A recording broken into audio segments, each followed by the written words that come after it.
first time somebody, I mean, this guy, Rob Crossley, I think this guy must just be like, when he goes to sleep at night, he just has screens all around his fucking bed. And he just lies there. And on the screen to just Jeremy Paxman interviews. And it's just like, blah, blah, blah, blah, just bombarding himself in his sleep with just Paxmanisms. Because the questions are so fucking savage.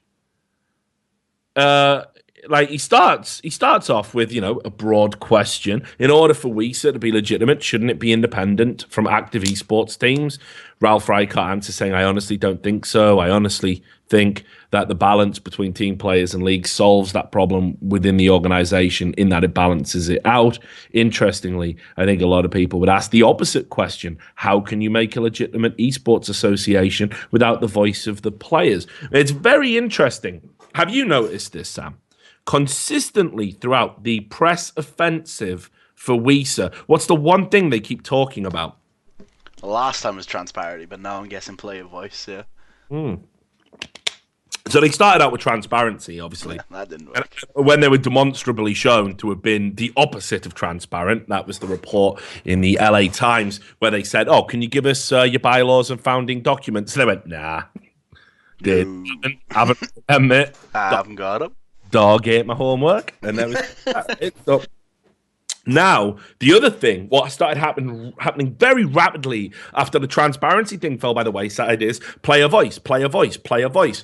Let me tell you, okay, that until we have an appointed player council representative, which is elected by representatives of the other 8 teams and beyond, that interacts directly with the WISA hierarchy, players do not have a voice at all. Anyway, check out this exchange. This is unreal. It's just short, sharp, staccato Q&A, right? Just rattles through this interview. So Crossley goes in, boom. He hit him with a left. Now he's coming in with a right. But the pro teams on the members committee give money to WISA through revenue shares. Not even a question, just a statement. Reichart, actually, no, it's the other way around. The sanctioned leagues give money to the teams in WISA. That's still the teams giving WISA money via a split in revenue. Crossley fires back again, not a question. Reichart, but the main financing is through sanctioning leagues. Crossley, okay. Nonetheless, teams gives you money. Reichart, a tiny amount. Crossley, granted, but it's money. And it's cool. And it's also about how it looks. And then Reichart goes, yeah, perception is reality. So just this like weird little exchange.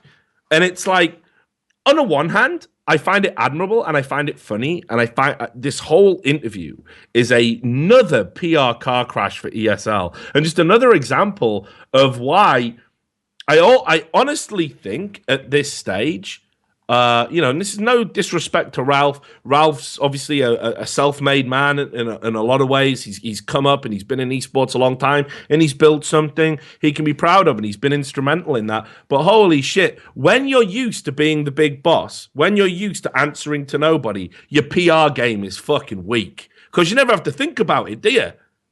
You just never have to think about it. Like, just rattle it off and make them think it. The kind of guy who probably just thinks he could just walk around, have him killed. It's like, Ralph, mate, you're not Vladimir Putin. You know what I mean? Not that Vladimir Putin would ever do that as well. Got to fear the Russians now as well. Fear everybody. Not that Vladimir Putin would ever have anyone killed. Not that any Russian leader would have anyone killed because they believe in democracy, same as us. But if they did, if it was the Russian regimes of old, yeah. And Ralph's, it's like he needs somebody there to tell him, Ralph, it doesn't work like that, mate. Yeah, can you just to be argumentative in a PR offensive and to get caught out like bang to rights that you try to deny something that is fundamentally true and then have to backpedal, it just looks so bad. Then this is like some Legion of Doom tag team shit, except in this match the Legion of Doom are getting fucking worked just by Big Show by himself. All right, a.k.a. fucking Rob Crossley. Well, it's Rob Crossley. It's Rob Crossley tonight. Where's Rob Crossley? Straight in there, mate, wearing a massive fucking leotard. Not to us. Just handing out big fucking meetings.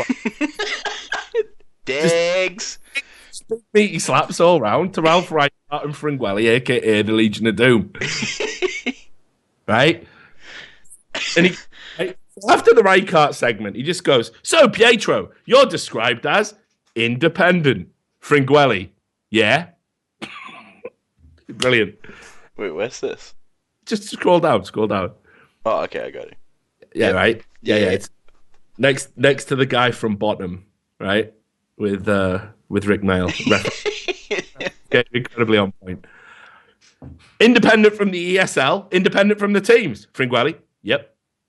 Yeah. What safeguards your independence? Nothing. You done, mate. That's interview over. See ya. Yeah, ciao. Same time next week, picking ourselves out of another fucking PR hole. Let's Rob Crossley. Tag team champion, Rob Crossley. Right? Solo, both belts. But anyway, what I will say is that this interview, to be fair, it was needlessly aggressive. He went in, like you could say, he went in to go full fucking Paxman. Well, mate, just read the very first line of this interview. Yeah, exactly. It's pretty ridiculous.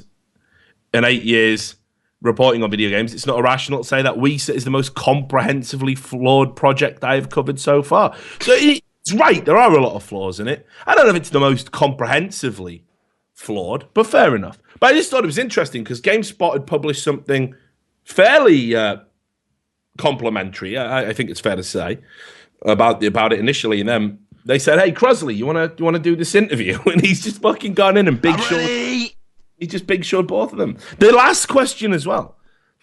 He goes, again, it's not even a question. Rob Crossley doesn't ask questions, motherfucker. I'm an interviewer that don't ask questions. I just make statements and antagonize the shit out of you, and you just gotta listen, because I'm Rob fucking Crossley, yo. And then he just plays his intro music when he walks off. I mean, isn't it? Like any interviewer who has fucking intro music when he comes into the room, his fucking dictaphone, leotard on. Fucking hell, we're getting into my Rob. What's happening? He's absolutely fucking wrecked him. But look, the last statement, not even a question. This is going to be an animation, Rob Crossley, mate. Rob Crossley, get it. He'll love it. Maybe Rob Crossley can animate it. Anyway, the last statement from Big Show Crossley was the FIFA comparison is interesting.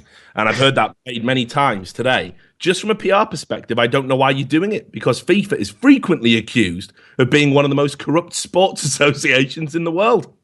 And then Fringwelly goes, absolutely, yeah. But FIFA had no compliance rules at all, and no mechanisms, nothing. So it was free to do anything. Just like Weezer, with no bylaws or nothing. Interesting.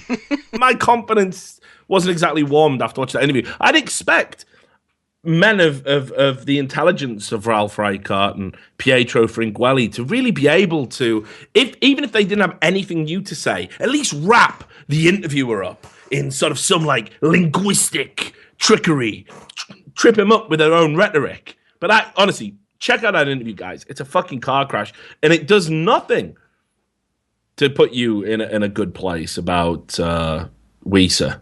We're still not there, guys. Nobody has brought anything out since it was announced that makes me think, yeah, this could work.